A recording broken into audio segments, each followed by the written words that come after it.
અને પરિચય. જય સોમનાથ હાયર સેકન્ડરી સ્કૂલ પ્રાઇમિક સેક્શનની અંદર હું કામ કરું છું as a supervisor Mehul Shah. કેટલા વર્ષથી આપ જોડાયેલા છો? આ સંસ્થામાં 1 વર્ષથી જોડાયેલો છું. આ સંસ્થાને તમને કામ કરીને 1 વર્ષના અનુભવ પ્રમાણે કેવું લાગ્યું ટ્રસ્ટીઓ અને સમગ્ર ટ્રસ્ટીગણ અને ટીચર્સ તરફથી?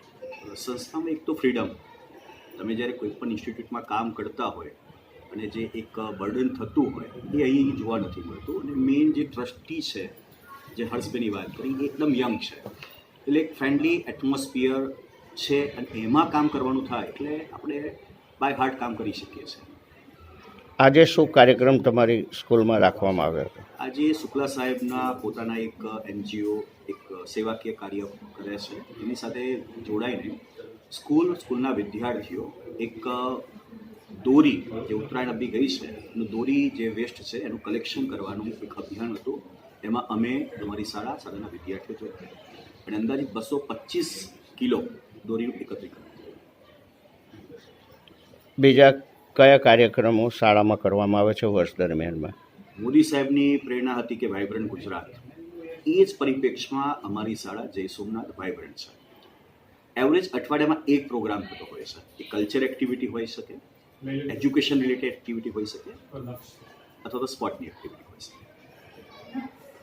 અને મોટી સંખ્યામાં વિદ્યાર્થીઓ ભાગ લે છે. એન્યુઅલ ડે હતો તો અમારા 800 વિદ્યાર્થીઓમાંથી 500 વિદ્યાર્થીઓ પાર્ટિસિપેટ હતા. એટલે મોટો માસ સાથે લઈને અમે કામ કરીએ છીએ.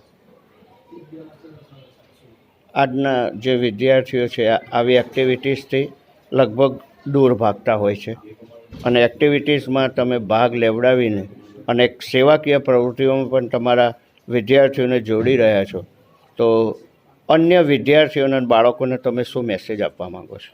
શિક્ષણ એ જ જરૂરી નથી, વિદ્યાર્થીનું ઓવરઓલ ડેવલપમેન્ટ એટલે બધી જ કક્ષા, એનું આધ્યાત્મિક હોઈ શકે અને સામાજિક જીવનમાં પણ એનો વિકાસ થાય એવા પ્રયત્ન અમારી સંસ્થા દ્વારા છે.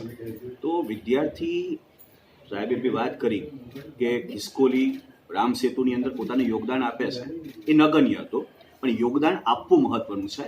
તો વિદ્યાર્થીઓને અમે આ શીખવીએ છીએ કે સમાજની અંદર આપણે મોટા થવાનું છે, સર્વાઈવલ થવાનું છે, તો અત્યારથી કંઈક ને કંઈક સૂટેવ હશે, કંઈક આપવું, કંઈક મદદ કરવી, તો એ મોટા થઈને જે દેશનું ભાવિ છે, જે ભવિષ્યની આપણને પણ ચિંતા છે કે હવે શું થશે, એ કંઈક અંશે 2% પણ ફેરફાર થાય તો અમે અમારી જાતને ધન્ય માનીએ છીએ.